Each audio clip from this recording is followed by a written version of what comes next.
Ele não fundou igrejas com seu próprio nome. Não escreveu epístolas. Não realizou milagres que deixaram multidões em êxtase. Ainda assim, foi um homem fundamental para que muitos brilhassem, mesmo que sua luz própria parecesse discreta. Barnabé, o homem da consolação, foi uma ponte viva entre a rejeição e a aceitação, entre a dúvida e a confiança, entre o início e o avanço da missão apostólica. Num tempo de tensões espirituais, onde até mesmo os discípulos hesitavam em crer no improvável, havia um homem com olhos treinados para enxergar o potencial que outros ignoravam. Em um mundo onde a pressa pelo resultado cega os corações, Barnabé escolheu semear pacientemente em vidas que ainda estavam germinando. Quando Saulo, o perseguidor da igreja, se converteu dramaticamente e procurou se unir aos discípulos, todos temeram. E foi Barnabé quem estendeu a mão, acreditou na transformação e o apresentou como irmão aos apóstolos. Esse gesto, tão simples à primeira vista, foi, na verdade, um divisor de águas. A coragem de confiar, o dom de consolar, a ousadia de incluir. Assim era Barnabé, um servo que via com os olhos do Espírito. Se essa história já te tocou de alguma forma, deixa seu like no vídeo. Isso ajuda muito. Seu apoio nos incentiva a continuar compartilhando vidas que nos ensinam a viver com fé e propósito. Barnabé, cujo nome de nascimento era José, era levita da ilha de Chipre. Como levita, provavelmente havia servido no templo em Jerusalém, mas foi seu caráter, não sua origem, que marcou sua trajetória. Os apóstolos o apelidaram de Barnabé, que significa filho da consolação, pois ele era conhecido por encorajar e confortar os corações abatidos. Era alguém que enxergava mais do que aparência. Sabia ouvir, compreender e levantar aqueles que estavam caídos. E mais do que palavras, suas ações demonstravam seu amor ao próximo. Em uma das primeiras referências bíblicas a Barnabé, ele vende uma propriedade e doa integralmente o valor para a comunidade cristã. Uma entrega generosa e espontânea, refletindo o desprendimento de quem entendia que tudo que possuía era para servir ao reino. Ele era cipriota, judeu helenista e falava o grego com fluência. Isso o tornava um elo perfeito entre judeus e gentios, capaz de comunicar-se com ambos os mundos e de discernir o valor do Evangelho além das fronteiras culturais. Seu espírito conciliador o colocou como figura-chave na igreja primitiva. Quando os cristãos de Antioquia precisaram de apoio, foi Barnabé quem foi enviado até lá. Ao chegar, discerniu a graça de Deus naquele lugar e logo entendeu que o crescimento daquela igreja necessitava de uma liderança sólida. Então lembrou-se de Saulo, aquele jovem outrora temido, agora transformado. Foi até Tarso buscá-lo e o trouxe para servir em Antioquia. Ali, por um ano inteiro, Barnabé e Saulo ensinaram e edificaram a igreja, que se tornaria uma das mais influentes do cristianismo nascente. Barnabé e Paulo tornaram-se companheiros de missão. Unidos pelo Espírito e movidos por um mesmo chamado, foram comissionados pela igreja de Antioquia para a primeira viagem missionária. Conscientes da direção divina, navegaram até Chipre, terra natal de Barnabé, onde pregaram ao procônsul Sérgio Paulo, que se converteu ao Evangelho após testemunhar a autoridade espiritual presente neles. Dali, seguiram para Perge, na Panfilha, onde João Marcos, primo de Barnabé e auxiliar na missão, os abandonou voltando para Jerusalém.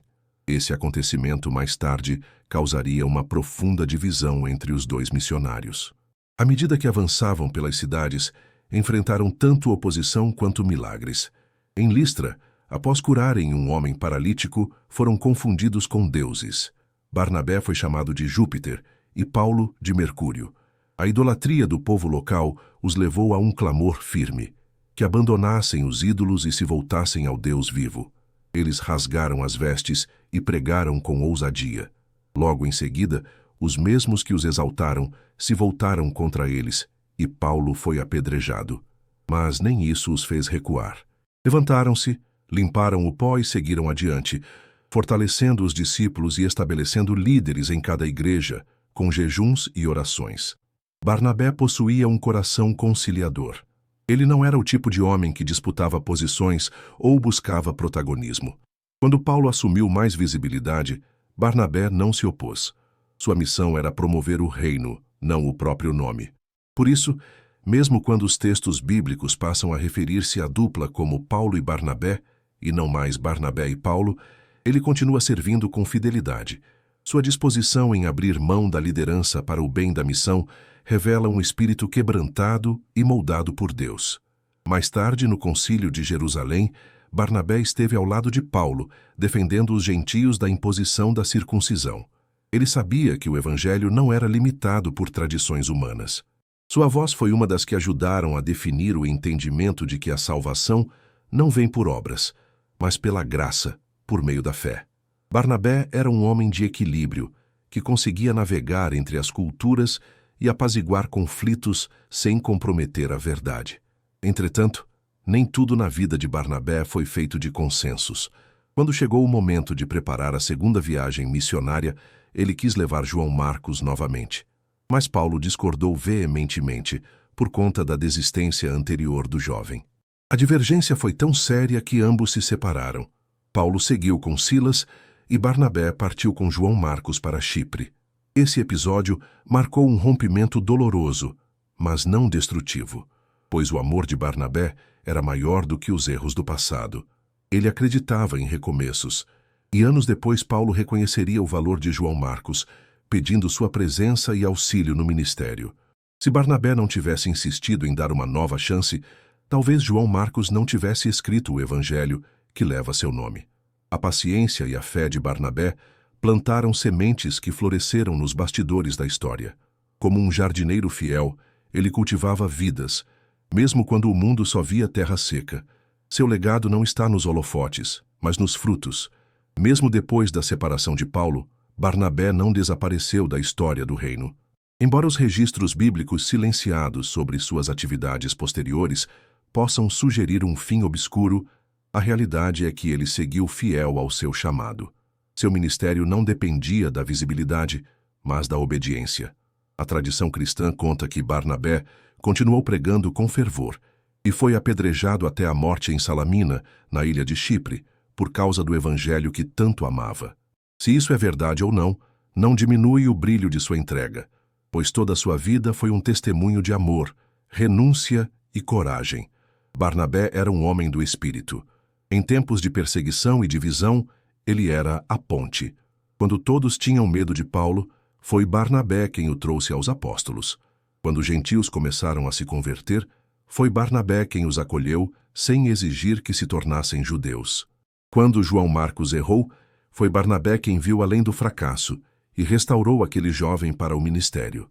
Sua sensibilidade espiritual o tornou um agente da reconciliação e do encorajamento.